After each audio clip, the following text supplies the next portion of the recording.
Monsieur Breloque a disparu, un film de 1937 de Robert Peggy, scénario et dialogue de Jean Guiton d'après une pièce de théâtre de Paul Armand, avec dans les rôles principaux Junie Astor, Gabriel Dorza, Marguerite Pierry, Lucien Barou, André Berville, Jean Brochard. Le sujet: Lucien Barou, Monsieur Breloque, commet l'imprudence de remplacer un de ses amis qui est détective privé. Tout en connaissant de sérieuses difficultés, Lucien Barou, cependant, se tire à son honneur et en dépit de tout, du rôle qui lui est dévolu. Mieux encore, au hasard des circonstances, il rencontre la femme de sa vie.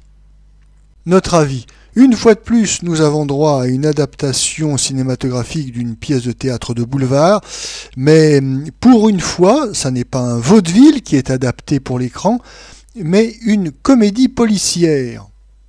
Mais malheureusement, on est bien loin de la comédie policière à l'américaine. Les amateurs de la série des Thin Men, du détective interprété par William Powell, seront déçus. Ici, vraiment, on est dans une petite comédie policière, sans budget et sans grande imagination, malheureusement. Cette histoire de détective amateur qui mène une enquête sur des vols plus ou moins réels dans un château, eh bien c'est une intrigue fort mince, et comme le film a une durée de 1h25, le spectateur trouve le temps long. Et ce ne sont pas les décors de studio très économiques et très tristounets qui vont faire diversion. Non, le spectateur s'ennuie ferme. Malgré quelques gags amusants, eh bien Lucien Barou a bien du mal à nous divertir. Il faut dire que Lucien Barou n'est pas un acteur très brillant. Il joue toujours, quel que soit son rôle, dans le même registre. Et c'est un acteur, oui, dont on se lasse assez rapidement.